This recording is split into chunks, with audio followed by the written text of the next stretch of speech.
Hi everyone. Thanks for taking time out on Saturday morning. We'll start by introduction about what Tavaga is all about and who the two speakers are today. So first, in terms of my introduction, I'm Nitin Mathur. I'm the founder and CEO of Tavaga Advisory. We are SEBI registered investment advisors.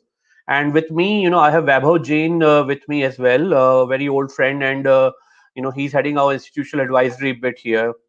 So what we intend to do between Vaibhav and I, we intend to run through some of the issues which are one investor should keep in mind, relating to corporate governance and everything. So, I mean, before we start with that, of course, disclaimers that we are SEBI registered investment advisor. The slides that you're going to see in the coming section are more meant for educational purposes rather than any particular stock recommendations on any company or anything. So if you have any questions, we can just go through a few slides first, and then towards the end we can take a few questions as well. So without wasting any further time, I'll probably just pass on the mic to Vaibhav, who'll start with a small presentation.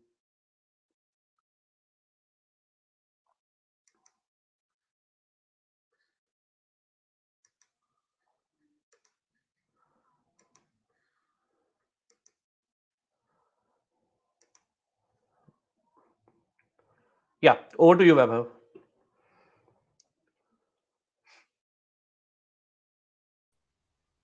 Yeah, thanks, Nitin. Good morning, everybody. Thanks for joining us. I'll quickly take all of you through the presentation. Nitin, if you can just move out over the next slide, the title slide. Yeah. So basically, here we are trying to define the corporate governance, right? So what do you mean exactly by corporate governance? So the definition says that it can be referred to as the act or set of policies, controls, rules, and processes that are used to manage and direct a company. Basically, that's the definition of corporate governance. Now, what does it involve and what does it stand for? So the three principles of corporate governance are transparency, accountability, and independence. So basically, these three principles define a corporate governance of a company, right? Now, what does it actually help?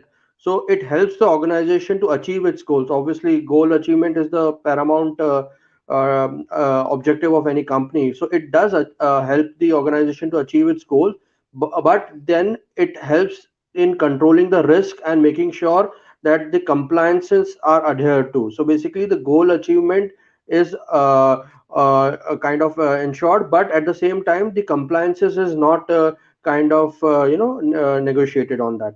Nitin, next slide, please. Thanks.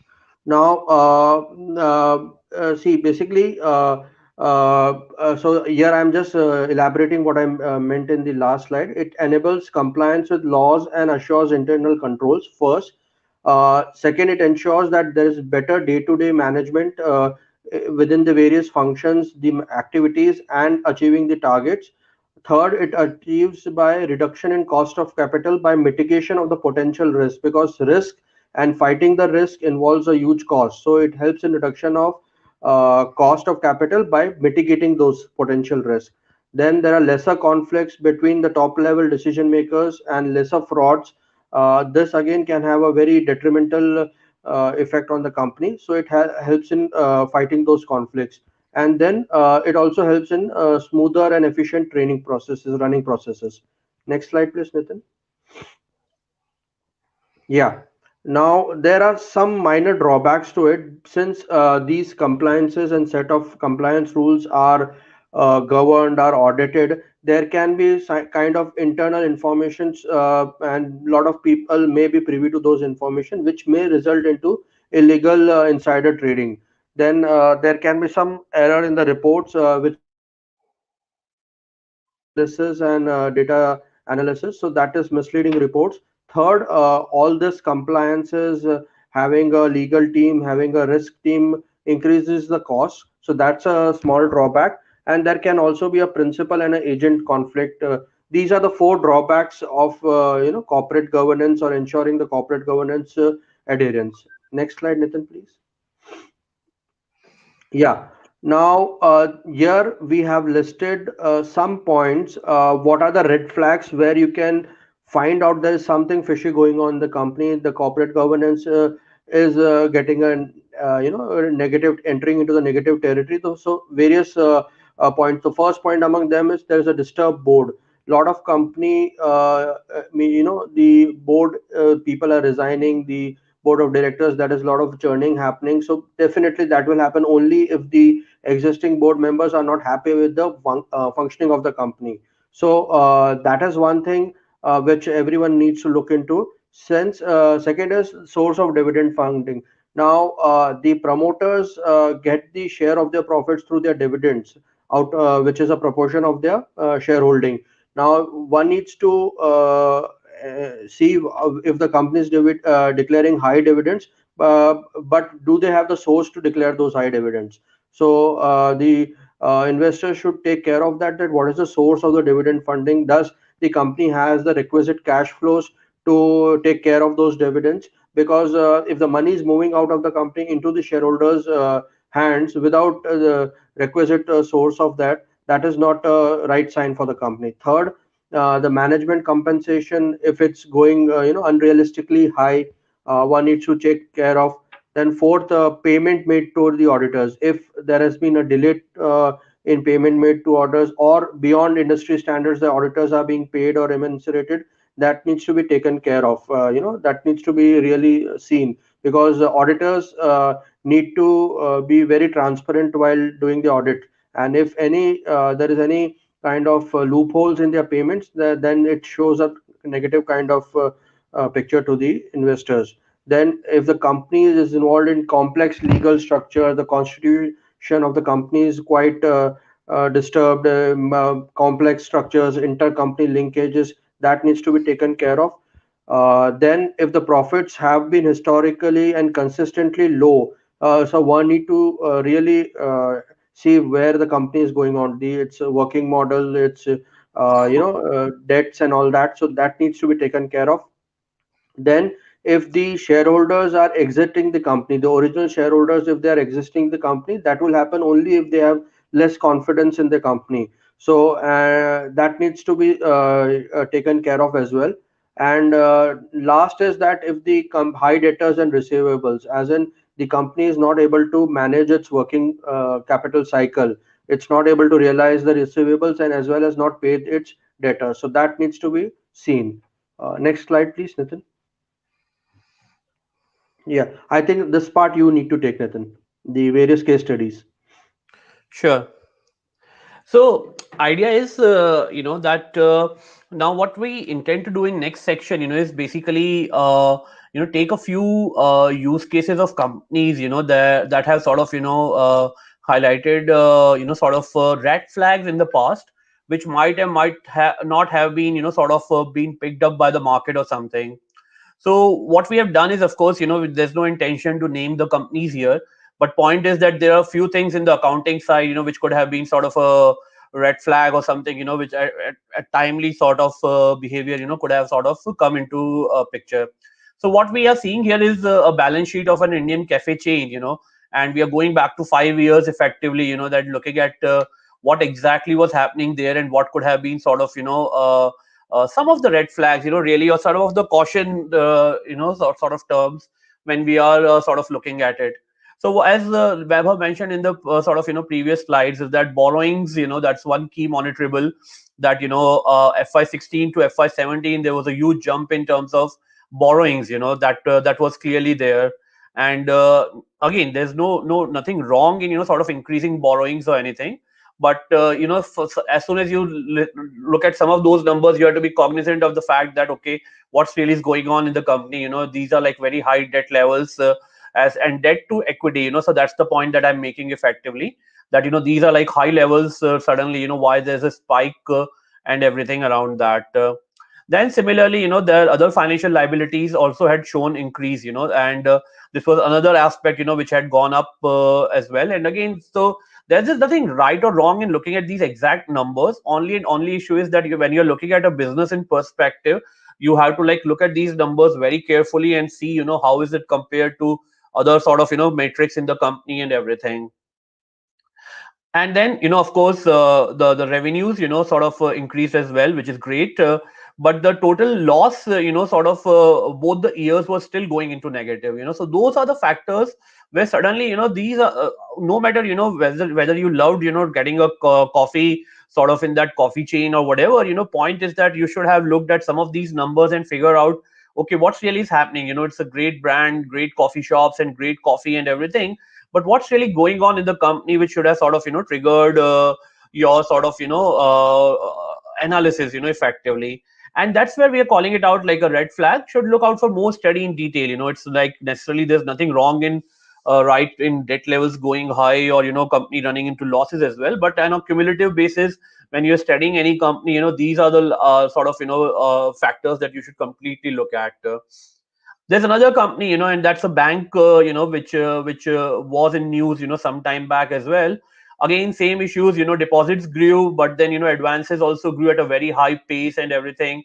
And then suddenly, just a red flag, of what's really happening. Why are sort of advances increased at a high rate compared to growth rate of deposits?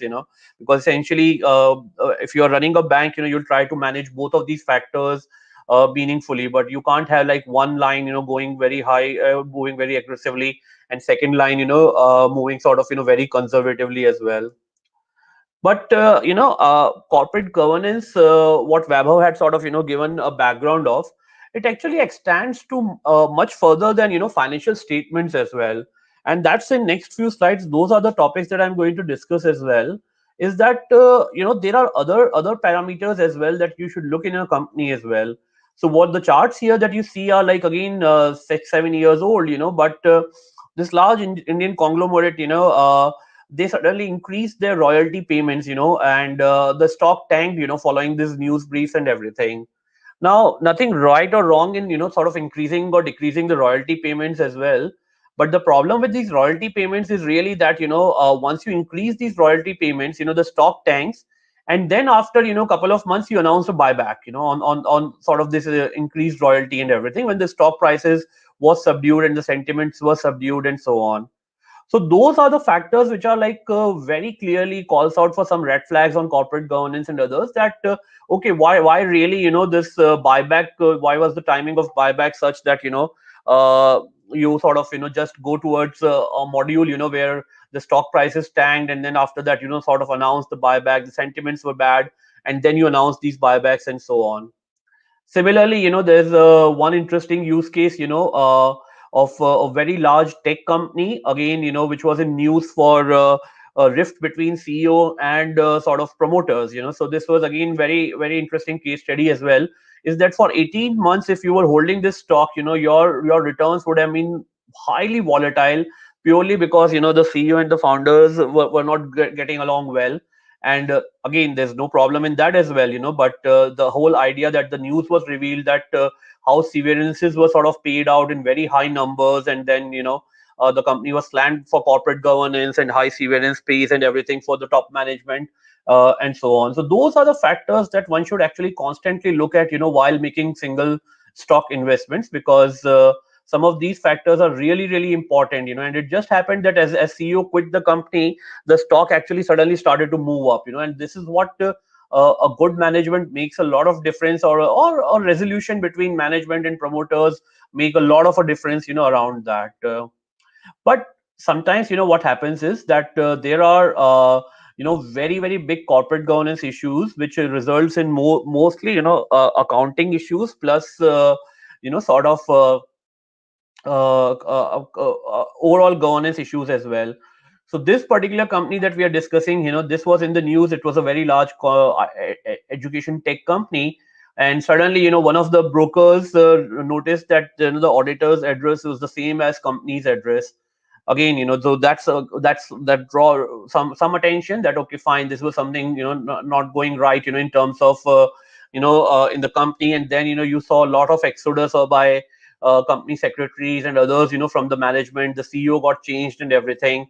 So those are the factors which suddenly came in light, that okay, why is the auditor address same as company's address, and is the auditor really independent in any nature, and what are they actually really running with this sort of facility and so on. And these are the factors, which normally gets missed out, but you'll be surprised that they are like so fairly disclosed on annual reports as well.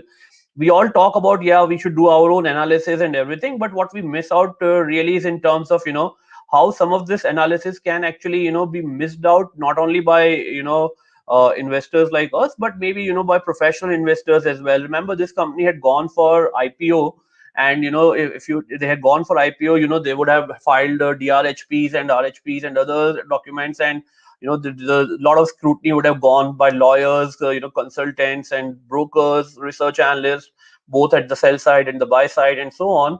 And despite that, people missed out some basic sort of facts, hygiene factors in a company that you can think of. And that's those are the flags, that we should be like really careful of. Again, for the purpose of this presentation, we cannot sort of uh, include all the factors which one can take in mind. Of course, you have to sort of warrant your own judgment, in terms of analysis. But that's the sort of a summary, in a nutshell, is that decisions taken by the company do not just affect the business operations, but overall affect the associated stakeholders. And that is actually true for both investors, creditors, employees, and everybody in the value chain, vendors that you can think of. So that's where it's very important factor, to take care of. The steps taken by management to increase profitability should be ethical. So this is again very important point, because again, I mean, if let's say, if there's some sort of margin pressure on any company, you can actually go about increasing the margins by reducing employee salaries, and then say that, okay, my margins improved because my employee salary, payroll cost decreased. You can do by all sort of non-ethical ways as well, basically. And those are the factors, that one needs to be like really careful about, that if the business is like generating profitability, it's happening in the right matrix and everything, and there's nothing like unwarranted, from any factor, from that perspective. But corporate governance is essentially aimed at mitigating risk and securing the value of the company. That is one very important factor, because whichever ways you look at it, it's okay to not make like sort of natural returns, by getting into non-good corporate governance companies. While you can make good returns by sticking to good corporate governance companies as well. So that's the whole point, that one should not compromise on corporate governance, investing in any company that you're looking at all. And of course, management should not operate in the interest of receiving personal benefits, and all those things do apply when we are talking about any good corporate governance company that we are looking at. And this could not only tarnish the image of the company, but this could actually go really really bad, in terms of the overall sort of future of the company, the employees, the shareholders, the creditors and vendors, who are associated with the company, and so many people in the value chain as well. And hence, some of these factors are like not so much discussed, but we thought that probably through this presentation we'll run you through some of these factors, and then you can actually sort of make your own analysis of how things will flow.